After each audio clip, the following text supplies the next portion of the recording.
मंगल भवन मंगल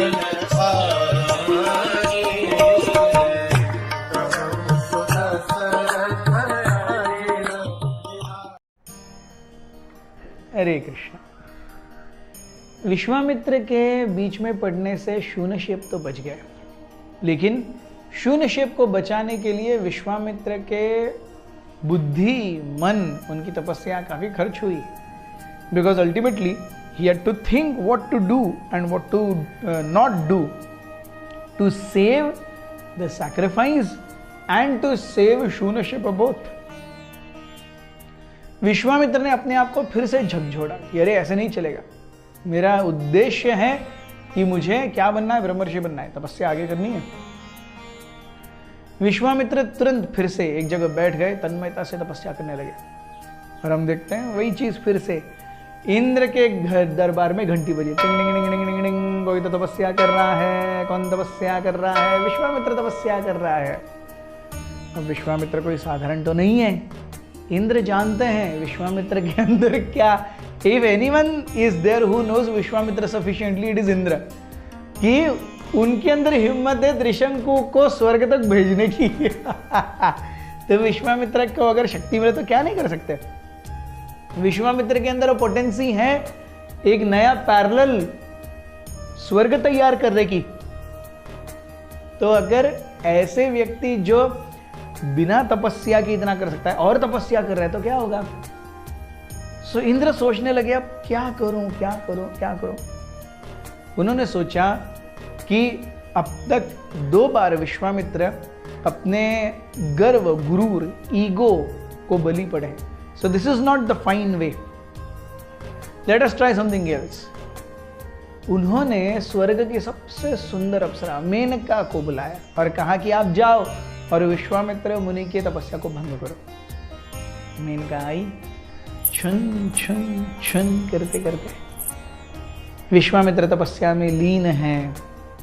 पश्चिम दिशा में एक सुंदर निर्जन स्थान पर तालाब के किनारे मेनका उस तालाब में गई और धीरे धीरे गाना गुनगुनाने लगी, तैरने लगी, हाथों से पानी उड़ाने लगी। कुछ बूंदे विश्वामित्र पर भी गिरी और सुंदर कोमल आवाज से मेनका गाने गा रही है, छुन छुन आवाज कर रही है, वाटर स्प्लैश कर रही है। ये सब सुन करके विश्वामित्र की आंखें खुल गई और विश्वामित्र की आंखें खुली तो lo and behold in front is Menaka and who swimming in waters. हम देखते हैं जब भी पहले ही कामुकता है, उस कामुकता को अगर ऐसे कपड़े पहना दिए जाएं कि जो उसे और ज्यादा बढ़ाएं, तो that has a very stinging effect on the lust which is there with our minds. और विश्वामित्र के साथ ऐसा ही हुआ।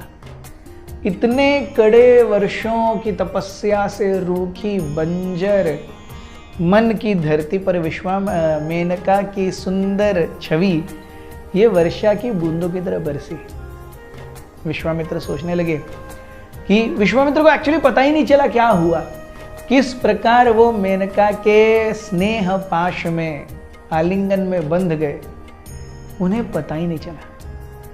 और इस आलिंगन में थोड़े 2-4 दिन नहीं, 10 साल बीत गए।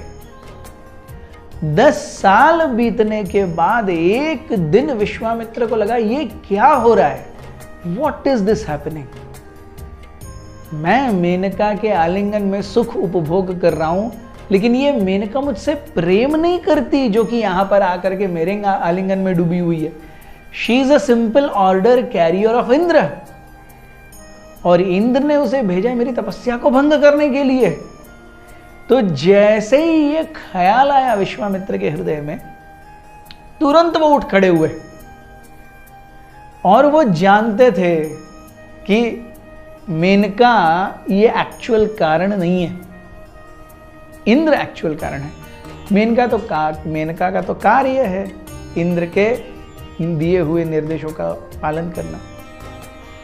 सो he really thought it wise, वो सोचने लगे क्या करना चाहिए। उनको पता चला उनकी ये मिस्टेक है, but he had to start all over again. वो जानते थे कि अब तीसरी बार वो फेल हुए हैं, वो फिर से एक बार तपस्या करने में जुट गए।